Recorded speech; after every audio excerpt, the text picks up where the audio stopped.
He was a billionaire who thought he had everything: power, fame, control. Until one rainy afternoon, his card got declined by fate itself. A poor little black girl would soon teach him a lesson that would shake the foundations of everything he believed in. But long before that moment, Ethan Cole ruled his world like a king who feared no downfall. Cole Dynamics Tower scraped the Atlanta skyline like a steel promise. Inside, screens shimmered with graphs, algorithms, and livestock numbers that only ever seemed to rise. Ethan's reflection stared back at him from the tinted glass of his top-floor office. Tailored suit, perfect jawline, the eyes of a man who'd beaten every odd thrown at him. He loved that reflection almost as much as he loved what it represented: control. Ethan wasn't born rich. That was the part he enjoyed telling at conferences, the story of a broke computer science dropout who built an empire from a garage in Austin. What he never mentioned was the trail of burnt partnerships and silenced employees that paved the road to his billions. His motto was simple: people are data, predictable, replaceable, manageable. That morning began like every other victory lap. His assistant, Julia, handed him a tablet with the day's metrics. Engagements up 12%, sir. The new AI patch went viral overnight. Ethan smiled without looking. Good. Push another update in 48 hours. Keep the world addicted. By noon he was on a private jet headed for New York, where a Fortune 100 dinner awaited. The clouds outside were thick and gray, and for once, Ethan didn't like what he saw. The pilot's voice broke through his earbuds. "Mr. Cole, radar's picking up a major storm system. Might get bumpy." Ethan frowned. "Just keep us on schedule." Lightning flickered in the distance.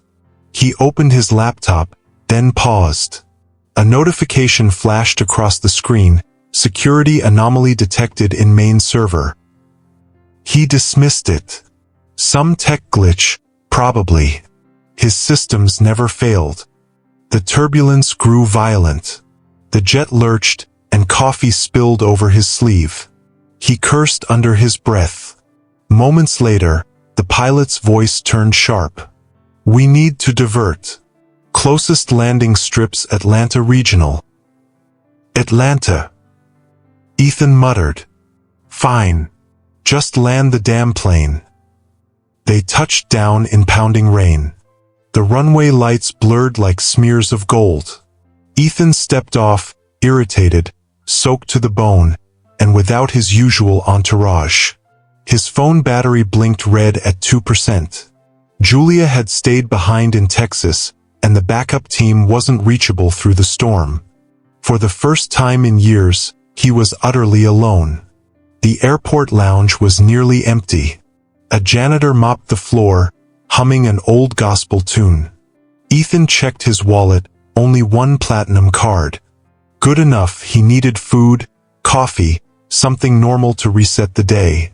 Through the glass doors he spotted a neon sign across the street: Maggie's Place, home cooking since 1962. He crossed through the rain, each step splashing against puddles that smelled faintly of gasoline.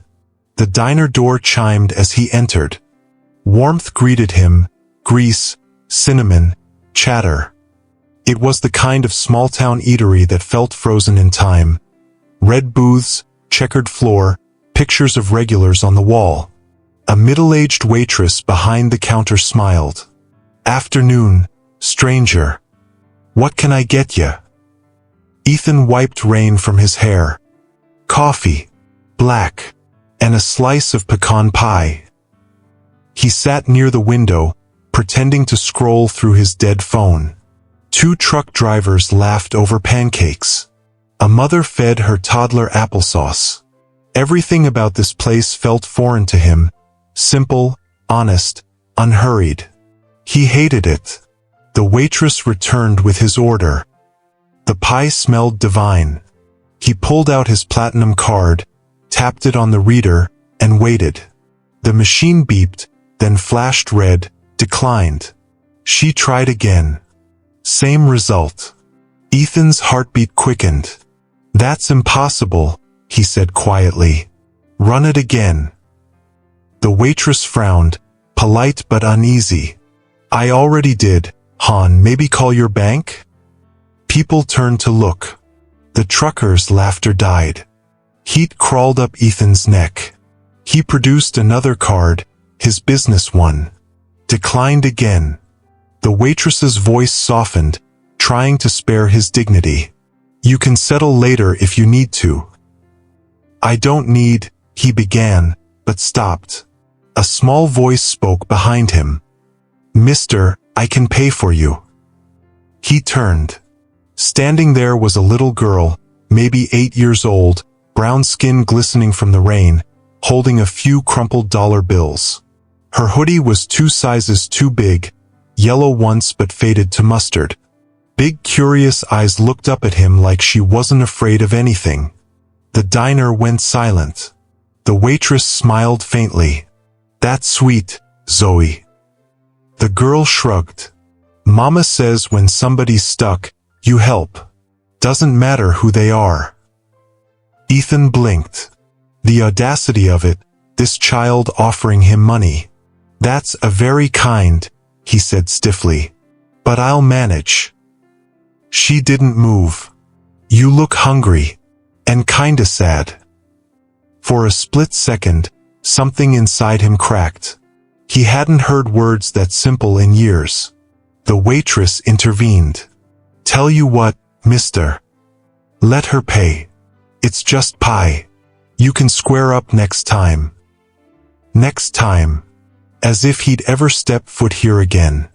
Still, pride fought humiliation, and humiliation won. He nodded once. Fine. Zoe placed her dollars on the counter. You can pay me back later, she said, smiling. My mama says that's how kindness works. He didn't know why, but he let out a short laugh. What's your name again? Zoe Parker. He memorized it. They ate together because she insisted, half a slice for her, half for him. She talked about school, about wanting to build robots that could pick up trash in the ocean. Ethan listened, half distracted by the chaos running through his head. His phone finally died, and with it, the illusion that he still had control. As rain battered the windows, a thought gnawed at him. The security anomaly earlier, the declined cards now, something was wrong. Deeply wrong. When Zoe's mother arrived to pick her up, Ethan stood and thanked the girl awkwardly. You didn't have to do that, he said. I know, she replied. But I wanted to. They left, and the door closed behind them with a soft chime. Ethan sat back down, staring at the pie crumbs on the plate. He reached into his pocket for his watch, a limited edition gold piece worth more than the diner's monthly rent, but even that felt meaningless now. For the first time in years, he wondered what it meant to owe someone something money couldn't buy. Outside, thunder rolled again. His gut tightened. He decided to return to the airfield and straighten things out, but as he stepped outside, a black SUV pulled to the curb. A man in a dark raincoat exited, holding an umbrella. Mr. Cole? The stranger asked. Ethan nodded warily. Who are you? The man handed him a folder, water dripping from the edges. You might want to see this. It's about your company. Ethan opened it under the streetlight. Inside were printed screenshots, bank statements, code fragments, breach reports, all stamped confidential. One phrase repeated again and again, asterisk unauthorized access detected, root permissions compromised. His stomach dropped. The diner lights flickered behind him. He looked up, but the man in the raincoat was already walking away into the storm. He called out, but the wind swallowed his voice. Lightning flashed once, twice, and the street was empty. Ethan stood frozen, folder in hand, rain running down his face. Somewhere inside Maggie's, The little girl's laughter echoed faintly, fading into the distance. He looked at the folder again, then at the diner window where Zoe had been sitting minutes earlier. Something about the whole encounter felt orchestrated, too strange, too symbolic. A billionaire humiliated, a child stepping in, and now this mysterious file appearing out of nowhere. The words of the little girl replayed in his mind, *, my mama says when somebody's stuck, you help. *.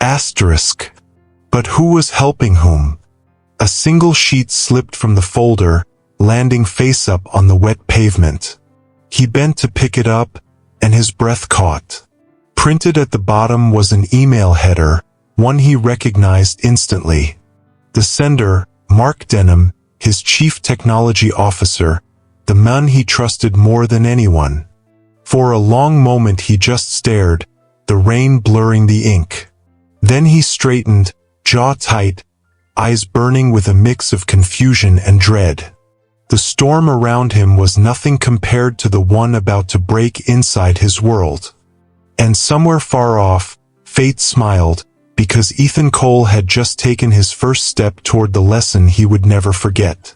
Thunder rolled like an angry god across the Georgia sky, shaking the windows of the small regional airport.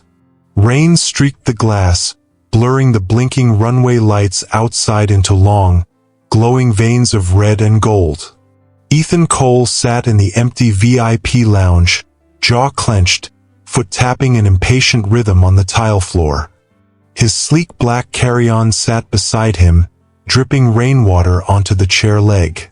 For a man used to motion, used to people orbiting his every command, waiting was agony. A disinterested flight coordinator behind the counter spoke into a headset, then turned to him. "Mr. Cole, looks like the storm's grounding all flights till further notice. Could be a few hours, maybe all night." Ethan didn't even look up. "Find another airport. Rent a car. Call someone. I don't wait." The man shrugged. "Sir, with respect, nobody's going anywhere in this weather." Lightning flashed outside, illuminating the wet tarmac. Ethan exhaled sharply through his nose and looked at his phone. Battery, 4%. No signal. No Julia to handle logistics. No team to smooth things over. Just static on the line and the echo of his own pulse. He stood and began to pace. Every instinct screamed that he should be elsewhere, on a flight, in a meeting, in control. Anything but here. Two businessmen nearby whispered to each other, recognizing him. "Isn't that Ethan Cole? The tech guy?" "Yeah, that's him. Wonder what he's doing here." He ignored them, but the stares burned. Ethan Cole was never supposed to look stranded.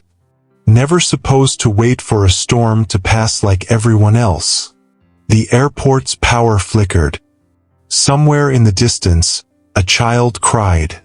Ethan rubbed his temples and muttered, "Perfect. Just perfect."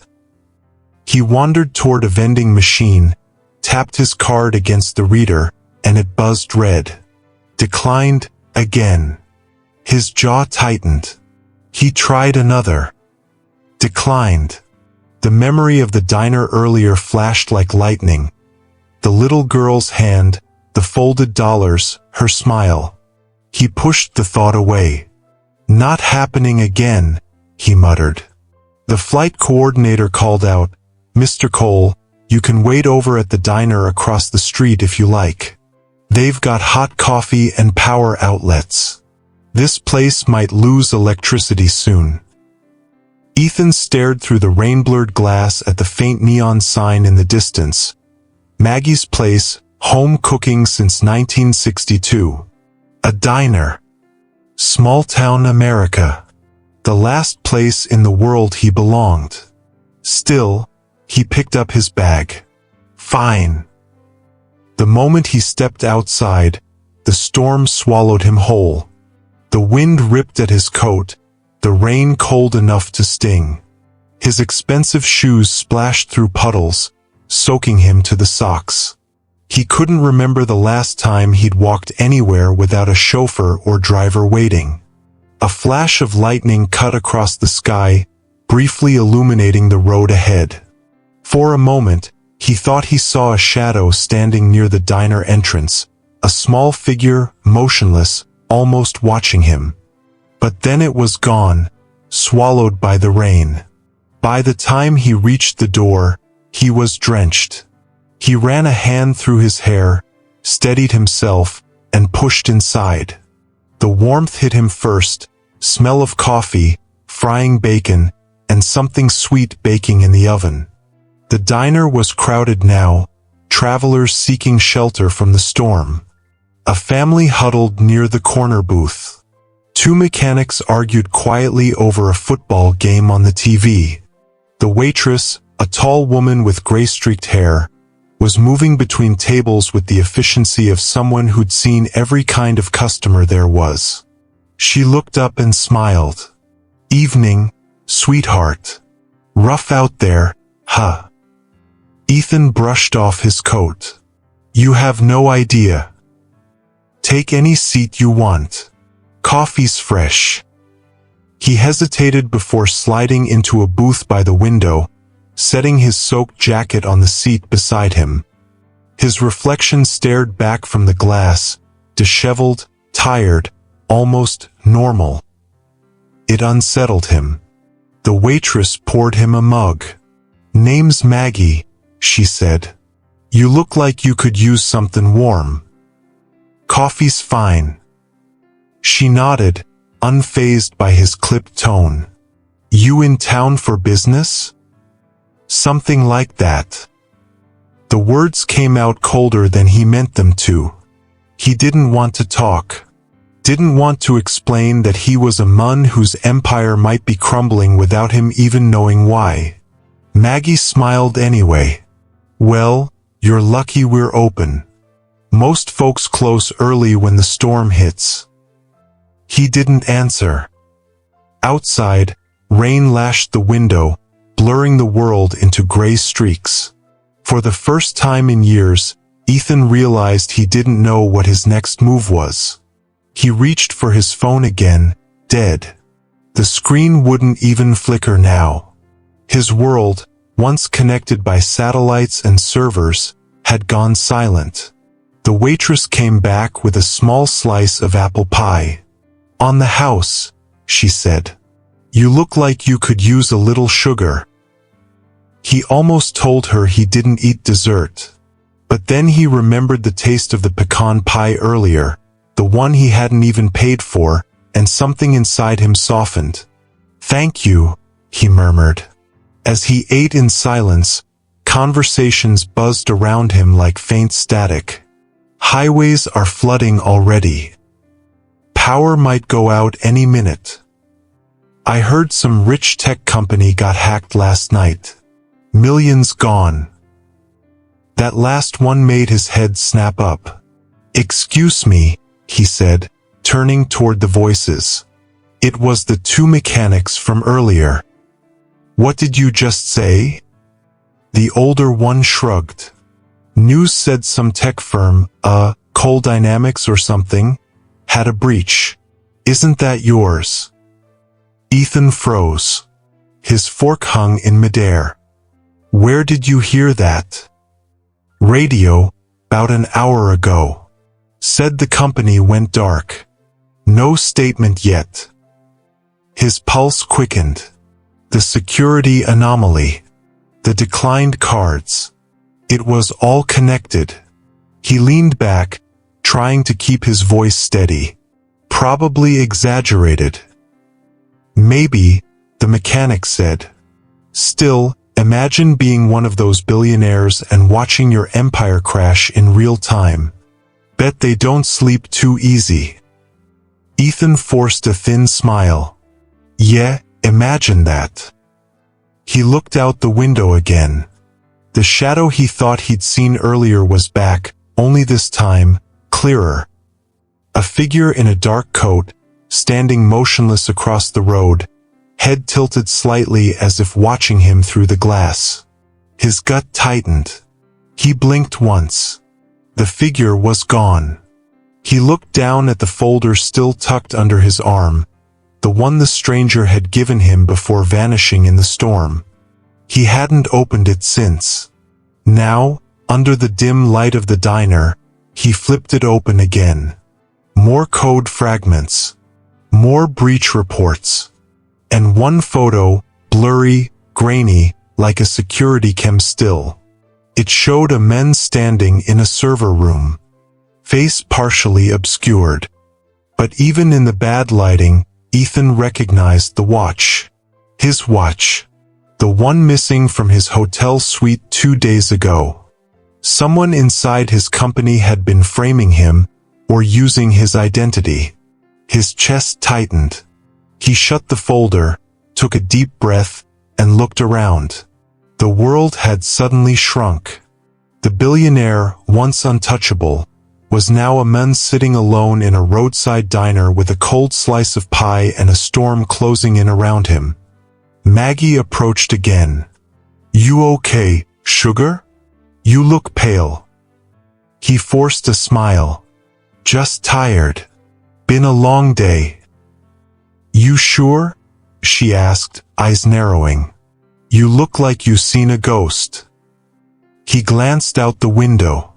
The rain had eased, but the street was still empty, except for a single black SUV parked under the flickering streetlight. The same kind as before.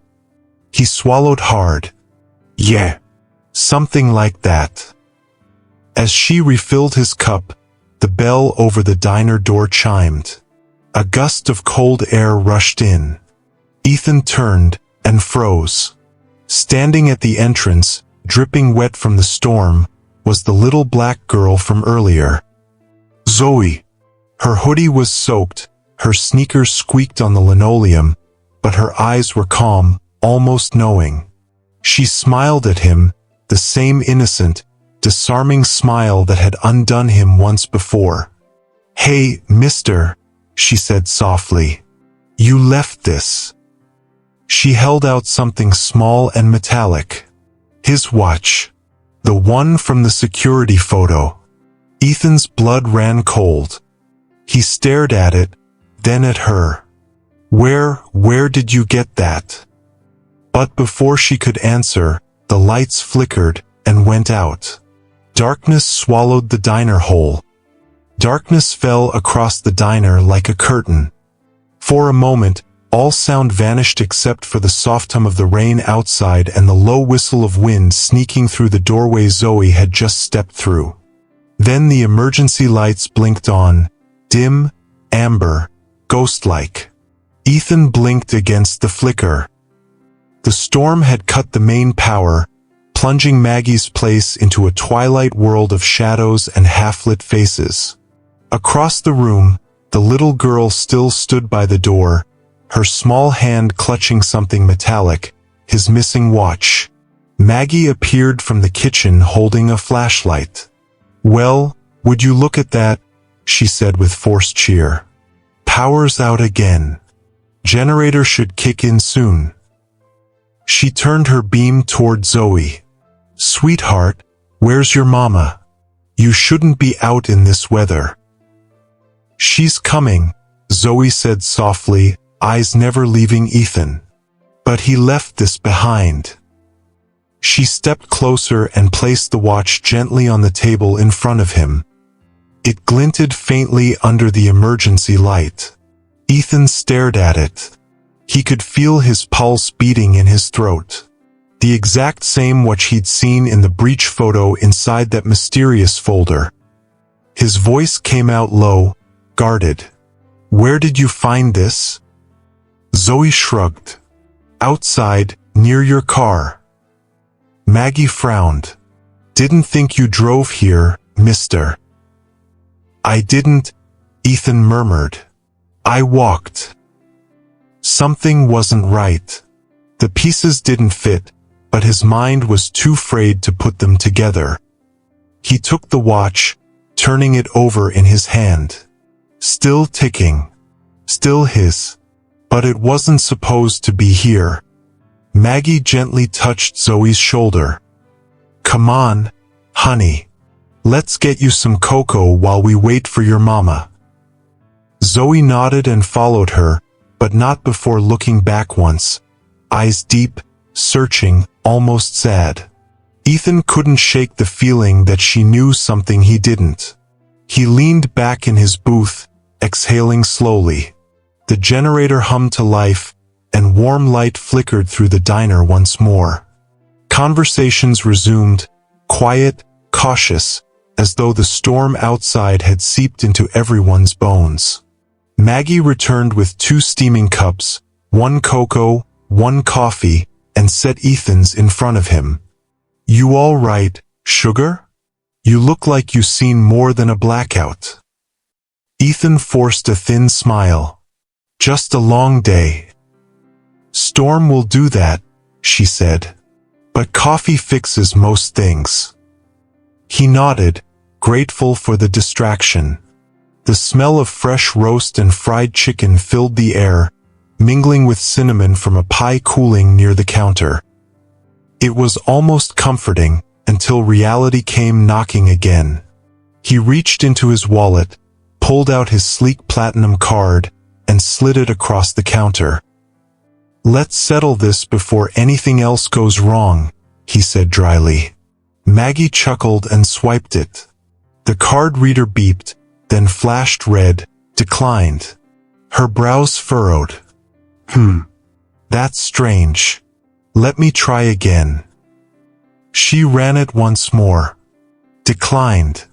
Ethan blinked, momentarily speechless. That's not possible. Try again. Sorry, sugar, machine says no. The booth behind him fell silent. The 2 truckers from earlier turned their heads.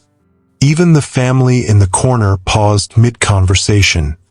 Ethan's throat tightened. He could feel the weight of every glance pressing against him. He pulled out his second card, the business one. Swiped. Declined. A hot wave of disbelief surged through him. Run it manually, he said, his tone sharp. Your machine's probably outdated. Maggie's voice stayed kind, but her expression had shifted. Sweetheart, it's the same result. Maybe it's the storm messing with the network. Ethan could hear the whispers starting. Isn't that the billionaire guy from the news? Can't pay his bill? Guess money doesn't fix everything. He clenched his jaw. How much is it? $7.50. He opened his wallet, empty but for business cards and receipts. His cash clip was missing. Of course it was. He'd switched suits that morning and left it in the jet. Unbelievable, he muttered under his breath. The silence stretched. His pride screamed for him to walk out, to leave the money, the pie, the storm, everything. But that wasn't who Ethan Cole was. He didn't run from humiliation, he crushed it. Except now, he couldn't.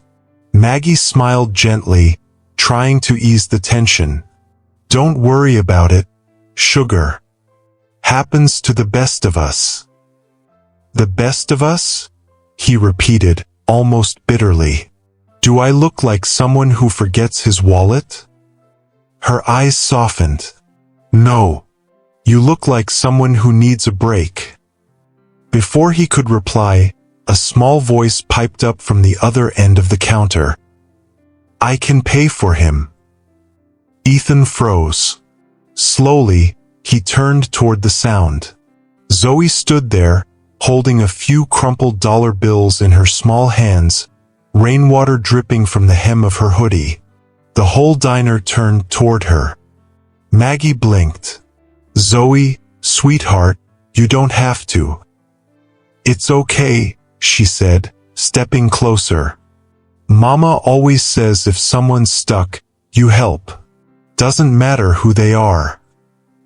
The air went still. Ethan couldn't find his voice. For a man used to commanding rooms of executives and investors, he suddenly felt smaller than ever.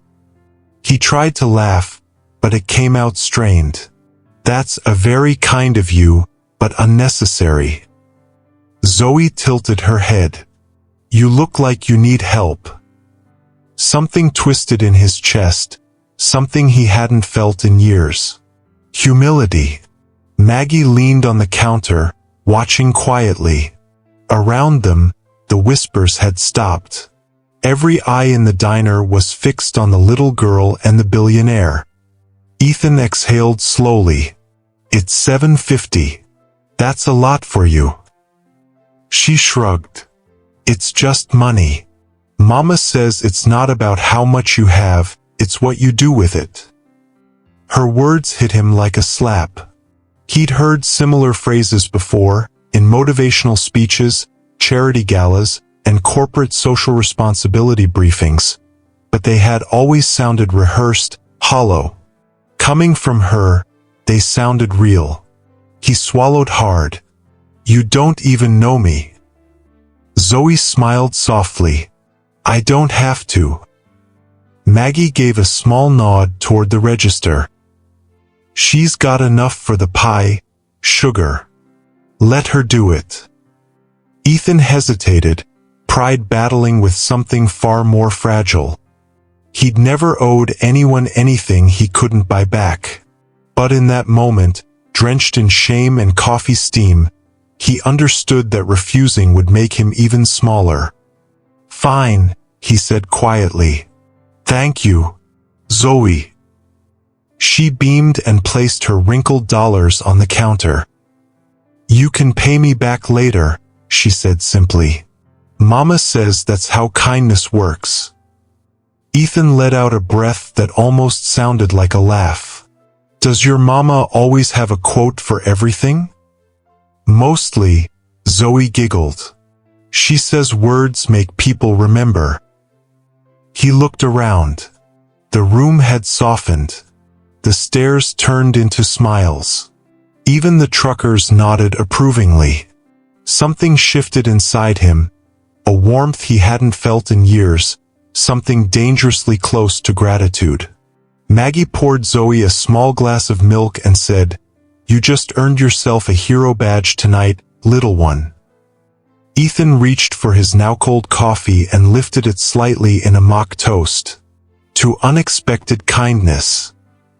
Zoe clinked her glass against his mug with a grin. To not being stuck anymore. The moment hung in the air, delicate, human, uncalculated. Outside, the storm began to ease, the thunder rolling farther away. The neon sign of the diner flickered like a heartbeat returning to normal. Ethan glanced at Zoe, then at his watch resting beside his cup. The second hand ticked steadily, a small, rhythmic reminder that his world, however chaotic, was still moving forward. He didn't know it yet, but that moment, the smallest act of compassion, was about to set off a chain of events that would unravel every illusion he'd ever built around himself. Maggie came back with a refill. "Pie on the house for the both of you. The world could use more of that." Ethan smiled faintly. Maybe it could. Zoe leaned on the counter, kicking her feet. "Mama says storms make people slow down and think." Ethan looked out the window at the clearing sky. Maybe she's right. As Maggie handed him the receipt, she said softly, "Everything happens for a reason, sugar. Maybe even this." Ethan didn't reply, but something in his chest stirred, a quiet, persistent echo of words he hadn't believed in for years. Then, just as he started to relax, headlights flashed outside. A black SUV rolled up to the curb, the same one from earlier. The engine idled for a moment, then went still. Zoe looked toward the window. "That's not my mama's car," she whispered. Ethan's fingers tightened around his mug. His pulse began to pound again. The driver's door opened, but no one stepped out. Just a figure sitting inside, watching, waiting. The storm may have passed, but something darker was only just beginning. The rain hadn't stopped, it had only softened, like the sky was finally tired of crying. Maggie's diner glowed against the storm outside, warm light reflecting off puddles and glass, turning every raindrop into a tiny spark. Inside, everything smelled like cinnamon, coffee, and something fried, home. Ethan Cole sat in the corner booth, staring at the mug in his hands. Steam curled upward in lazy spirals. His platinum cards lay beside the plate, useless pieces of plastic mocking him. Across the counter, Maggie wiped down a coffee pot, humming softly to fill the silence. And then there was her, Zoe Parker. She sat across from him now, small hands wrapped around her glass of milk, her faded yellow hoodie 2 sizes too big, sleeves chewed at the ends. Her sneakers squeaked when she swung her legs, her backpack resting beside her like it weighed more than she did. Ethan couldn't remember the last time anyone had volunteered to sit with him, especially not a kid. "So," Zoe said, breaking the silence. "You got stuck too?" Ethan looked up. "Stuck?" "Yeah," she said matter-of-factly. "Mama says storms make people stop. Grown-ups don't like stopping." A faint smile tugged at the corner of his mouth. "You sound like your mom has a saying for everything." "She does. She says if you listen close enough, storms tell secrets." Ethan let out a quiet laugh. "What kind of secrets?" Zoe shrugged. "Like, maybe they make people meet for a reason." Her eyes met his, bright and full of something Ethan hadn't seen in a long time, pure belief. He sipped his coffee. "And what reason do you think that is?" Zoe tilted her head, thinking. "You looked sad when I saw you. Maybe I'm supposed to help." "Help me?" Ethan said, almost amused. "You think I need help?" Zoe didn't flinch. "Everyone does. Even people who look like they don't." Her honesty landed like a stone in still water, rippling through him. He had spent years surrounded by people who flattered him, feared him, or wanted something. This little girl wanted nothing but to help. He studied her face. "You always talk to strangers this much?" She grinned. "Only the ones who look lost." The diner TV crackled back to life, static giving way to a breaking news banner. Coal Dynamics faces massive data breach, accounts frozen pending investigation. The newscaster's voice was calm, clinical, merciless. Reports indicate the cyber attack compromised the financial backbone of Coal Dynamics, the billion-dollar tech firm led by CEO Ethan Cole. Sources claim the breach exposed sensitive company accounts, forcing emergency freezes across all connected financial networks. Maggie turned up the volume. "Lord have mercy. That's your company, isn't it?" Every eye in the diner turned toward him. Ethan's chest tightened. "It's exaggerated," he said, forcing composure. "The media always." But the anchor continued. "Authorities are investigating an internal source for the breach. CEO Ethan Cole has not yet issued a statement." His coffee mug trembled in his grip. He looked down, and for a moment, the billionaire mask slipped. Zoe leaned forward, brow furrowed. "That's you, isn't it? The man on TV." He exhaled slowly. "Yeah, that's me." Her eyes widened. "You're that Ethan Cole? The one with the flying cars and the talking computers?" He nodded once. "Used to be." The words tasted bitter. Used to be. The diner had gone quiet again.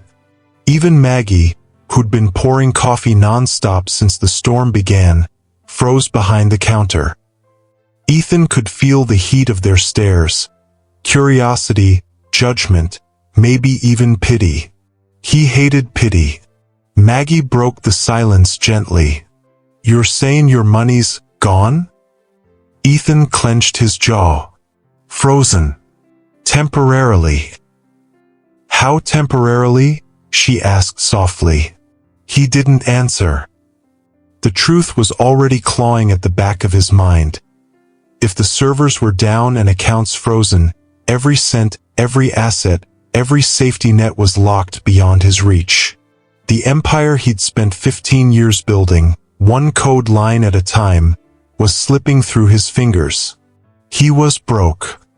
Not in the way poor people were broke. In the way gods fall, fast, hard, and public. Zoe's voice broke through the storm of his thoughts. "That's why your card didn't work." He blinked at her. "What?" "You said it was impossible before," she said, almost whispering. "But maybe it wasn't." Her words cut deeper than she knew. He laughed, short, bitter, hollow. "You really think a storm and a few bad swipes can ruin me?" Zoe looked at him, her eyes wide but steady. "Maybe not ruin you. Maybe just make you see." "See what?" he asked. "That you're still okay, even without all that stuff." He wanted to argue, to explain how the world actually worked, how power, money, and influence were oxygen to people like him. But then he looked at her, this kid with rain-tangled hair and a half-empty backpack, and he couldn't say a word. Zoe took another sip of milk. "You know what Mama says about money?" Ethan sighed. "I'm guessing she says something about everything." She smiled. "She says money makes loud people forget quiet things." Quiet things. Like saying thank you. Or listening. Or noticing the rain. He stared at her for a long time, unsure whether to laugh or cry. "You really are something, kid." "Zoe," she corrected, grinning. "You can call me Zoe." He nodded slowly. "Zoe." The name fit her, small but strong. A flicker of light in the middle of a dark storm. Maggie returned with the check. "Sorry, sugar, system's down again. Gonna need cash this time." Ethan gave a short, humorless laugh. "Of course, it is." He checked his wallet again, empty. His phone, dead. His mind, racing. Maggie gave him a sympathetic smile. "You can square up later. I trust you." He shook his head. "No. I always pay my debts." Before he could say more, Zoe reached into her backpack again, pulling out a few more crumpled bills. "Then let me help again," she said softly. Ethan started to protest, but she cut him off. "You can pay me back when your money is not frozen. Promise." He looked at her, this little girl with nothing offering everything, and for the first time in his life, Ethan Cole couldn't calculate his way out. He couldn't buy time, couldn't negotiate dignity. He could only accept. Asterisk. He nodded once. "Okay. Deal." Zoe grinned. "Good. Now you owe me 2 pies." Her laughter rang through the diner, light and sincere, cutting through the heaviness in his chest. He didn't notice the shadow move outside until it was too late. Through the rain-streaked glass, the black SUV sat idling again, same one as before. But this time, the headlights were off. Maggie followed his gaze. "Friend of yours?" Ethan shook his head slowly. "Not anymore." The SUV's driver's side window rolled down just an inch. Enough for Ethan to see a faint glow, someone recording him.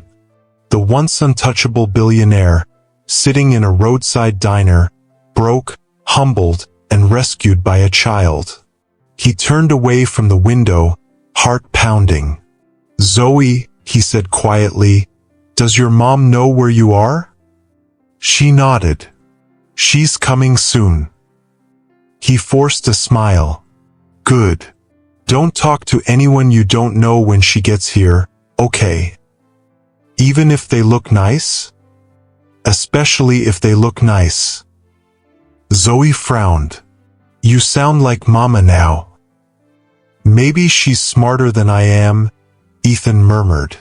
She tilted her head. "You don't look dumb." He laughed under his breath, but the sound carried a crack, half humor, half exhaustion. Outside, thunder rumbled again, low and distant, like a warning. Inside, the billionaire and the little girl sat across from each other. One learning what it meant to lose everything, the other showing what it meant to have enough. And as the storm outside faded to a soft drizzle, Ethan realized something strange. For the first time in his life, he wasn't thinking about stocks, or numbers, or his next deal. He was thinking about a faded yellow hoodie, a girl with brave eyes, and the uncomfortable truth that he had more to learn from an 8-year-old than from every boardroom he'd ever sat in. He reached into his pocket, turning the recovered watch over in his hand. The second hand ticked, steady and relentless, marking the end of the world as he knew it and the beginning of something he didn't yet understand. Then the diner door chimed again. A woman's voice called out, "Zoe Parker. What did I tell you about running off?" Zoe's face lit up. "Mama." Ethan turned. The woman standing in the doorway wore a raincoat and carried herself with quiet strength, eyes sharp, tired, familiar. Too familiar. His heart skipped. He'd seen her before. Not here, not like this, but years ago. In a photograph. One he'd buried in a corporate scandal no one was ever supposed to uncover. Zoe ran into her mother's arms. Ethan sat frozen.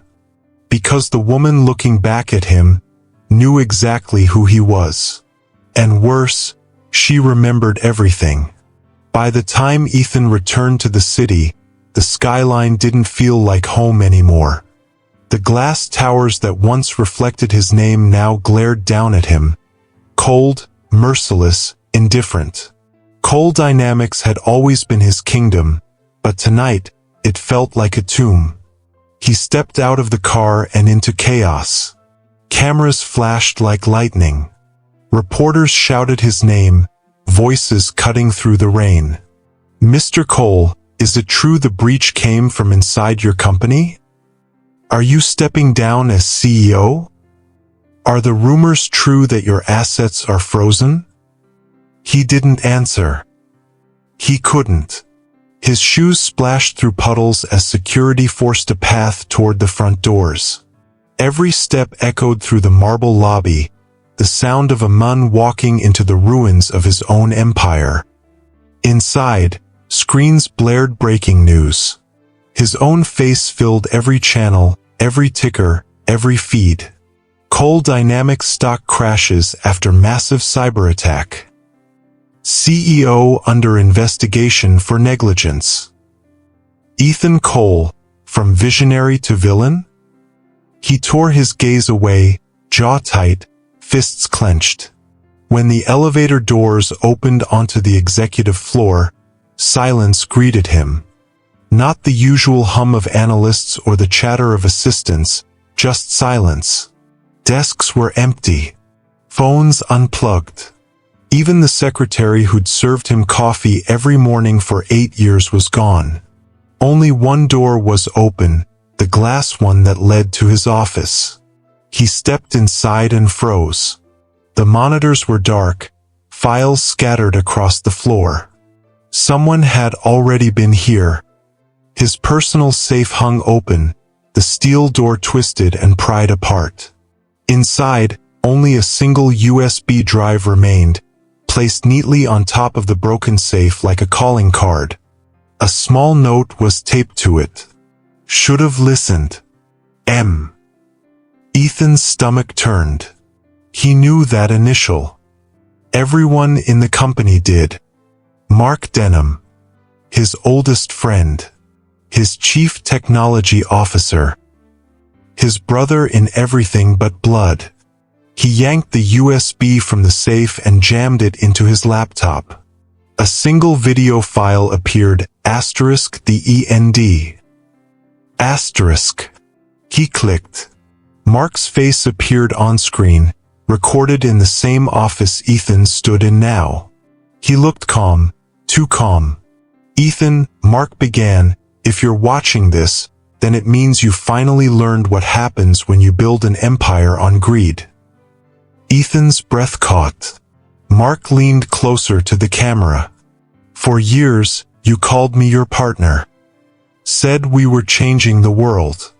But somewhere along the way, you stopped caring about the world and started caring only about yourself. He paused, eyes dark. So I took it all away, not to destroy you, but to make you remember what you used to be before the money, before the fame, before the lies. Ethan's pulse pounded in his ears. You son of a, he hissed under his breath.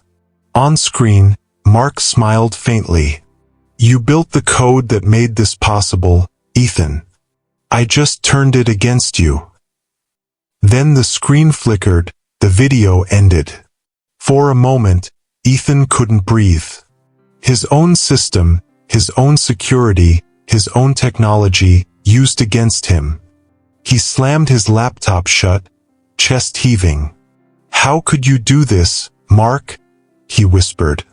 The truth hit like lightning. Mark hadn't just hacked him, he'd dismantled everything from the inside. The breach wasn't an accident. It was vengeance. By morning, the city had devoured him whole. News vans camped outside his mansion. Drones hovered over his estate. Commentators dissected his fall like it was a spectator sport. Once hailed as Silicon Valley's golden boy, Ethan Cole now faces allegations of data manipulation, insider fraud, and corporate negligence. Anonymous sources claim the hacker responsible was none other than his trusted CTO, Mark Denham. The media painted him as both fool and villain, too blind to see betrayal coming, too arrogant to care. Inside his mansion, Ethan sat alone in the dark. The chandeliers no longer sparkled. The house felt too big, too quiet, too empty. He scrolled through messages on his cracked phone. Hundreds of missed calls, board members resigning, investors pulling out, lawyers warning him to keep silent. His empire had collapsed in less than 72 hours. He had spent 15 years building walls of glass and steel around himself. Now those walls had shattered, and the shards were cutting him open. He tried calling Mark. Straight to voicemail. He sent a text. Mark, if you wanted to talk, we could have. You didn't have to do this. No response. Another text. I trusted you. Still nothing. Then, finally, 3 words appeared. You shouldn't have. Ethan stared at the screen, rage burning through the numbness. He grabbed his coat and keys. He didn't know where he was going, just that he couldn't stay here, not another second. He stormed out of the mansion and into the night, rain pelting his face, headlights flashing across the wet driveway. The city skyline shimmered in the distance, cold and mocking. He got in the car, engine roaring to life. The security gates slid open. For a brief moment, lightning lit up the road ahead, and in that split second, he saw something strange. A black SUV, parked just outside the gate. No headlights. No movement. Just waiting. Ethan froze. The same SUV from the diner. He backed the car into gear, tires splashing through puddles, eyes flicking between mirrors. But when he looked again, the SUV was gone.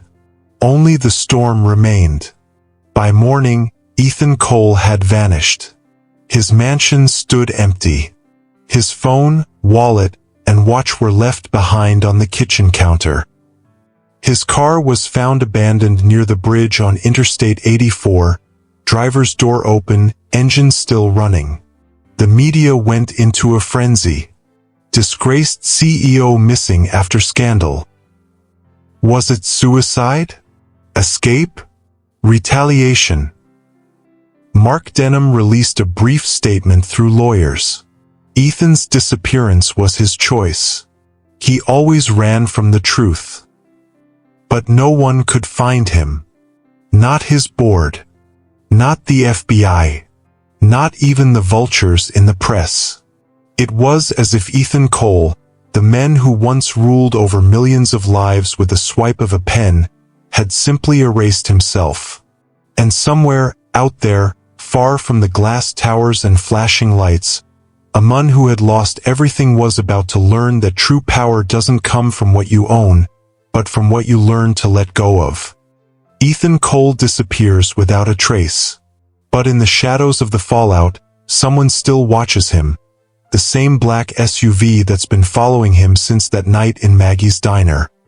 The first morning Ethan Cole woke up in Decatur, Georgia, he didn't recognize the man in the mirror. The hair was longer, streaked with gray. The eyes, dull but quieter, had learned the language of silence. The suit and tie were gone, replaced by worn jeans and a second-hand flannel shirt that smelled faintly of detergent and pine. He didn't own much anymore, a few books, a used laptop, and a one-bedroom apartment above a hardware store that creaked whenever the wind changed. The billionaire was dead, in his place lived Ethan Hale, a man who didn't have a past, only questions he wasn't ready to answer. Outside, Decatur moved slowly. It was a small city wrapped in trees and whispers, where everyone knew the mailman's first name and the library still used paper cards. It was the kind of place where time walked instead of ran. Ethan liked that. He liked that nobody here looked twice at him. He found work where no one would look for him, at the public library on Sycamore Street. It wasn't a job, exactly. He wasn't on payroll. He just showed up one morning and asked if they needed help shelving books. The librarian, a sharp but kind woman named Mrs. Clara Jenkins, took one look at his tired eyes and said, "We always need hands that know how to be quiet." So that became his life. Mornings spent stacking returned books, afternoons cataloging donations, evenings sweeping the marble floor as sunlight faded through the stained glass windows. He was anonymous. Invisible. Free. Sometimes he'd watch the kids from the local school come in after class, laughing, chasing each other between shelves. He wondered if they'd ever understand how good ordinary life really was, the simple act of not being watched, not being chased, not being known. At night, he'd make coffee and stare out his window. The hum of the street below replaced the noise of boardrooms and interviews. The silence used to suffocate him. Now, it soothed him. He'd lost everything the world said mattered, and somehow, that loss had given him space to breathe. 3 months into this new life, Ethan began to dream again. Not about success, but about storms. About Maggie's diner. About a little girl with rain in her hair and courage in her voice. He'd wake up sweating, her words echoing in his mind. Everyone needs help. Even people who look like they don't. He wondered what had become of her. Did she and her mother move away? Did she ever learn who he really was? Did her mother ever tell her? Some nights, he hoped not. Some nights, he hoped she forgot him entirely. The world still hadn't forgotten Ethan Cole. Online, His name lived like a ghost. Every so often, he'd slip into an internet cafe and type his old name into search bars, just to see if the world still hated him. It did. There were still think pieces, documentaries, threads filled with speculation about where he'd gone. Some thought he'd fled to Europe. Others said he'd faked his death. No one imagined he'd be alphabetizing children's books in Decatur. One rainy afternoon, Mrs. Jenkins found him lost in thought beside the library's front window. "You stare out that glass like it owes you something," she said with a chuckle. Ethan smiled faintly. "Just thinking." "That's dangerous work, thinking." She dusted off a pile of returned books. "What about this time?" "About mistakes," he said quietly. Mrs. Jenkins looked at him, her wrinkled hands stilling. "We all make them, Mr. Hale. The trick is learning which ones are worth carrying." He hesitated. "And if they're all worth carrying?" "Then you learn to carry them better," she said, sliding a book toward him. "Start with this one." He looked down at the cover, *Man's Search for Meaning by Viktor Frankl. *. He smiled. "You're not subtle, are you?" She grinned. "I run a library, not a confessional. But we get the same clientele." For the first time in years, Ethan laughed, really laughed. It was quiet, almost unfamiliar, but real. As the months passed, the library became his sanctuary. He taught kids how to look up science books, repaired broken computers, and helped retirees set up email accounts. People began to know him, not as the man who built a billion-dollar empire, but as the quiet guy who always showed up early and stayed late. There was power in that. Not the kind that moved markets, but the kind that mended small corners of the world. And yet, even as he rebuilt his life brick by brick, he couldn't shake the question that haunted him. If Zoe and her mother knew who I really was, would they forgive me? It happened on a Thursday afternoon. The air outside was thick with the promise of rain again, the same kind that had followed him since that night in the diner. Ethan was restocking the children's section, sliding colorful spines into neat order, when he heard laughter echo from the far table. The sound was light, musical, familiar in a way that tugged at something deep inside him. He turned slowly. A young girl sat by the window, her hair tied back in a puff, a bright yellow hoodie folded neatly beside her. She was reading a thick science book, Space and Beyond, The Wonders of the Universe. Ethan's breath caught. He would have known that face anywhere. Zoe. Older now, maybe 10 or 11. Taller, more confident, but still with that spark in her eyes, that curious tilt of her head when she read something that amazed her. For a moment, the room felt like it was spinning. She looked up and smiled at him, just a polite smile, the kind strangers give each other. She didn't recognize him. Not yet. He froze where he stood, every muscle in his body taut. The book in his hands slipped slightly, landing on the shelf with a soft thud. Zoe looked up again at the sound. "Are you okay, mister?" Her voice, it hadn't changed. Ethan forced a nod. "Yes. Just dropped a book." She grinned.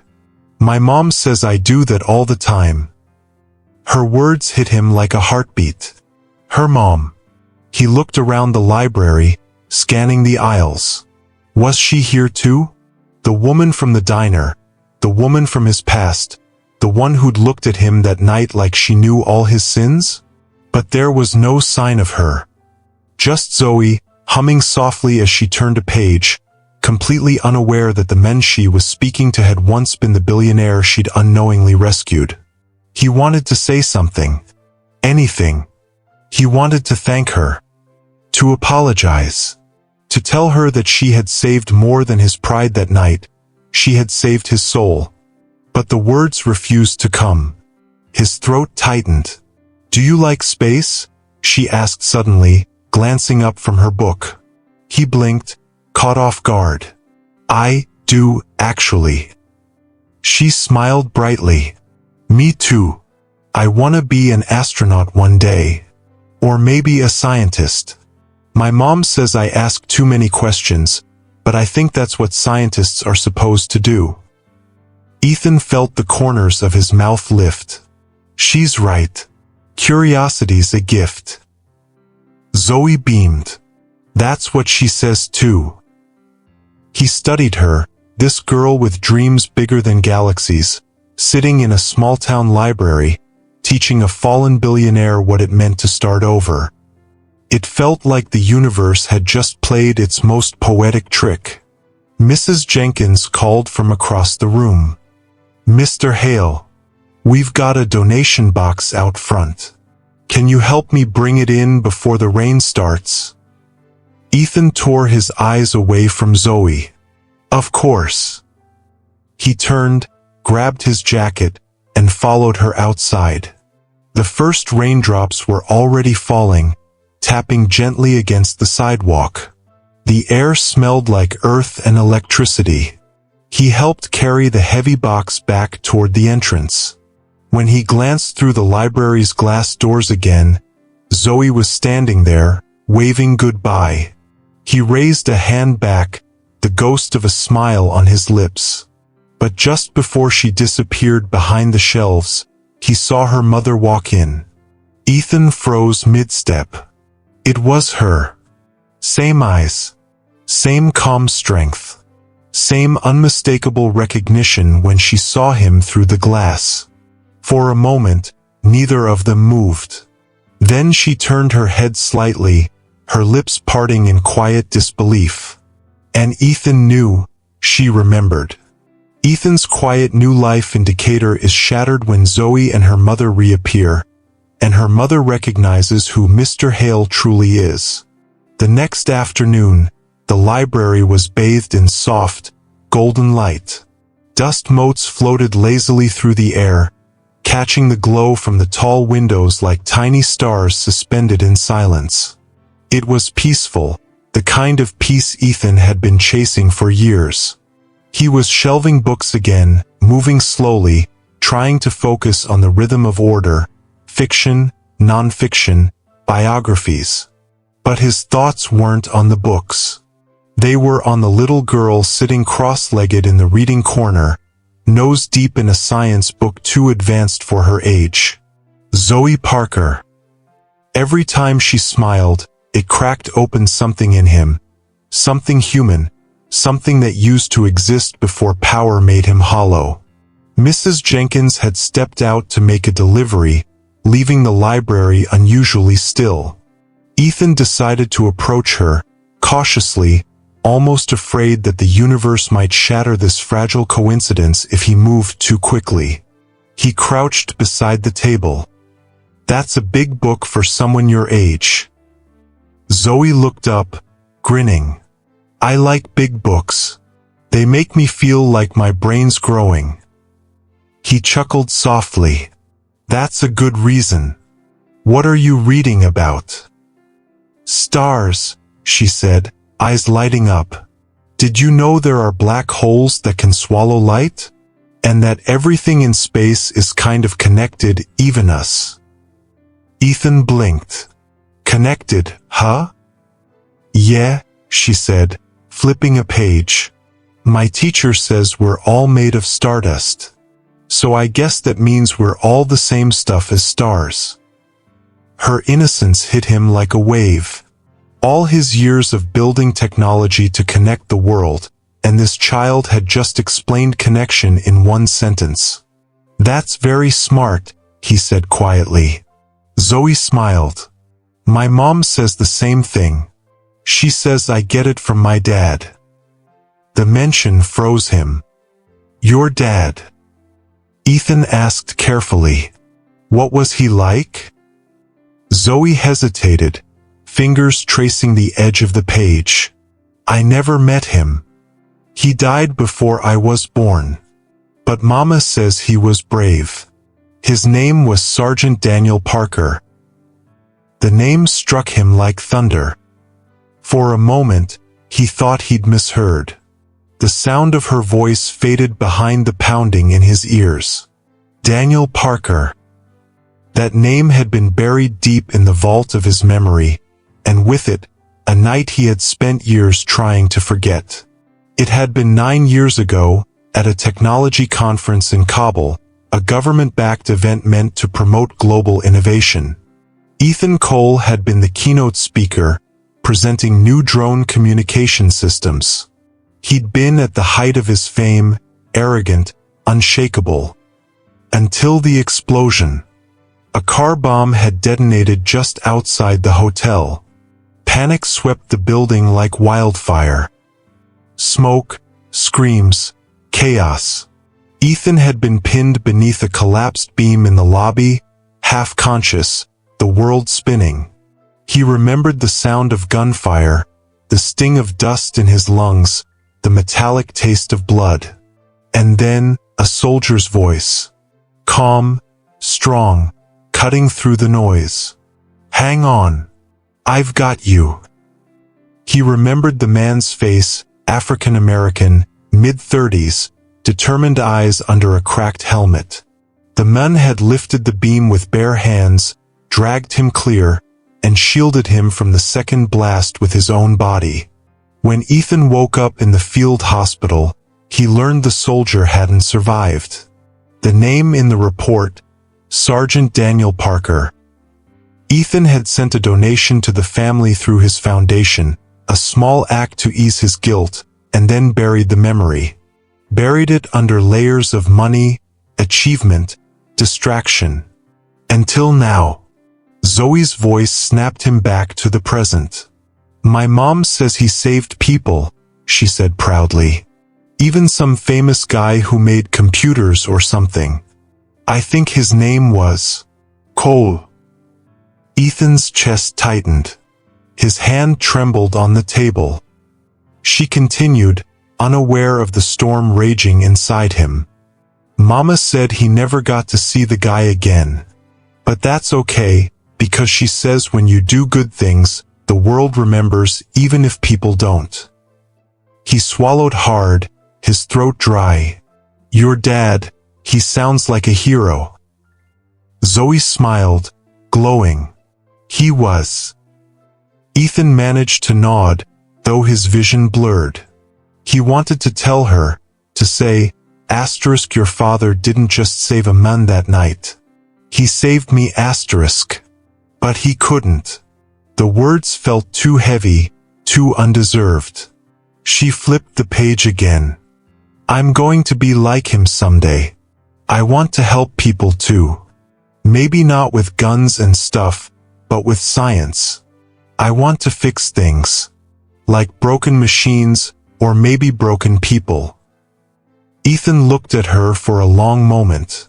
You already are. The door chimed softly. Zoe's mother walked in, dressed in scrubs, tired but graceful, her eyes still sharp as ever. She froze for just a heartbeat when she saw Ethan kneeling beside her daughter, then composed herself. Zoe, baby, it's time to go, she said gently. Already. Zoe pouted. Mr. Hale was telling me about stars. Her mother's gaze flicked to him. Mr. Hale? She repeated. He nodded politely, his voice low. Just a volunteer. She studied him for a long moment, long enough that he knew she recognized him, no matter what name he used. Her eyes said it all, I know who you are. But to his surprise, there was no anger. Just understanding. Maybe even pity. She turned back to her daughter. Go pack up your books, sweetheart. Zoe scampered off. The silence between Ethan and the woman stretched thin. You remember me, he said quietly. She nodded. Hard to forget the men whose scandal almost destroyed my husband's unit's reputation. Ethan flinched. That was never meant to happen. I know, she said softly. But the world doesn't care about meant to. It only remembers the damage. He hesitated. Zoe doesn't know? Her voice wavered. No. And she doesn't need to. Not yet. He nodded slowly. She's remarkable. Just like him. A flicker of pain crossed her face, then pride. He'd have liked you to know that. Ethan's throat tightened. I didn't know, it was her father who saved me. I believe you, she said simply. But maybe you were meant to find out now. He looked at her, struggling to steady his voice. What do you mean? She glanced toward Zoe, who was zipping her backpack. You said once that storms stop people for a reason. Her words hit like a bell ringing through his memory. Storms make people stop. It was what Zoe had told him in that diner. What her mother must have told her years ago. He realized then that every twist of his downfall, every storm, every loss, every coincidence, had led him back to this family. To the man who saved him. To the child who reminded him how to live. It wasn't random. It was full circle. Zoe ran back over, holding out her book. Look, Mr. Hale. I found a picture of a black hole. It's so big, even light can't escape it. Ethan forced a smile. That's incredible. She beamed. Mama says nothing's too big for hope to get through. Her mother smiled softly. That's right, baby. Ethan watched them go, mother and daughter, hand in hand, until the door closed and the bell above it fell silent. He stood there for a long time, the library empty again, golden light fading to shadow. Then, with trembling hands, he opened his old leather notebook, the one he hadn't touched since the collapse of coal dynamics. Inside, he wrote one sentence. For Daniel Parker and the family who saved me twice. He closed the notebook, his reflection dimly visible in the library glass, not as a billionaire, not as a failure, but as a man finally learning what it meant to be human. Outside, thunder rolled softly in the distance, a familiar sound. The kind that didn't bring fear anymore, but peace. Because this time, the storm wasn't here to destroy him. It was here to cleanse what was left. Ethan discovers that Zoe's late father, Sergeant Daniel Parker, was the man who once saved his life, realizing he owes everything to the same family who unknowingly became his salvation. The morning sun rose over Atlanta like a promise. Glass towers caught the light, turning the skyline into a sea of gold. For the first time in years, Ethan Cole wasn't watching the city from the top floor of a skyscraper. He was walking among the people. No bodyguards. No entourage. Just him, dressed in a simple gray suit, his tie loosened, his heart beating with quiet resolve. The sign above the glass doors read, "The Parker Cole Foundation for Science and Learning." It wasn't Cole Dynamics anymore. That name belonged to a man he used to be, the one who measured success in billions and forgot what it meant to feel. This new beginning was built on something different, purpose. Inside, the press was gathered. Cameras flashed. Reporters murmured as Ethan stepped up to the podium.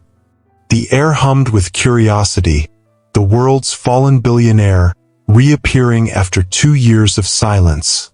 He adjusted the microphone, his reflection flickering on the teleprompter screen. But the words displayed there weren't his. He'd deleted them all an hour ago. What he was about to say had to come from the heart. He took a breath.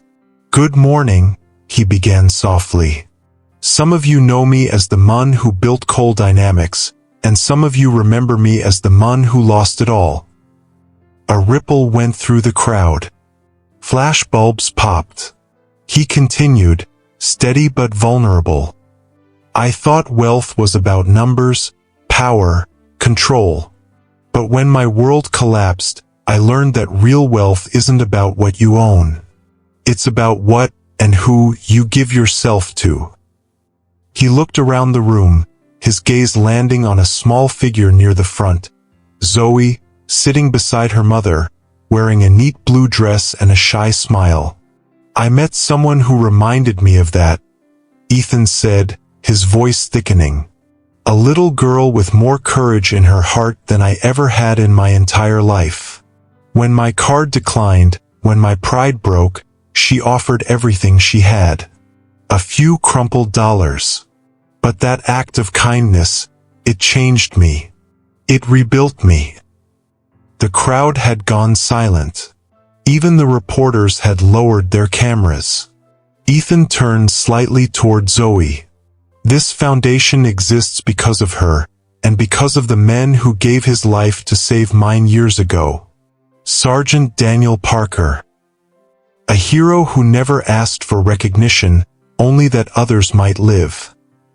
Zoe's mother blinked back tears. Zoe looked up, not fully understanding but sensing the weight of what was happening.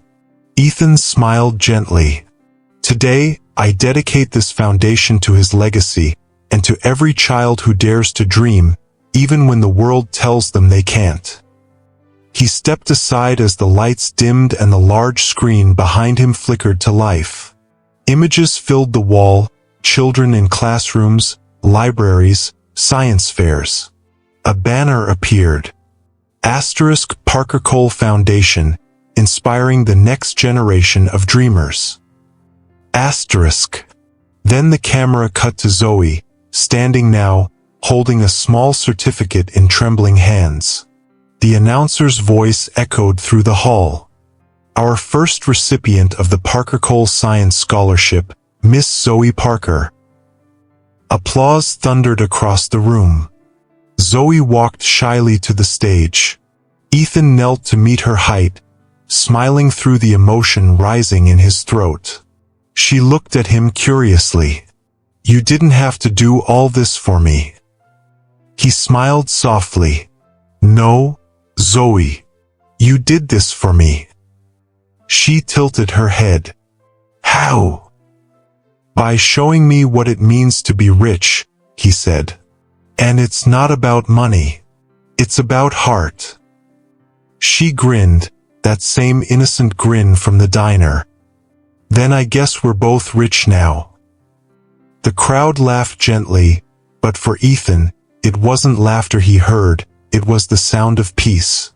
After the ceremony, reporters swarmed, microphones flashing.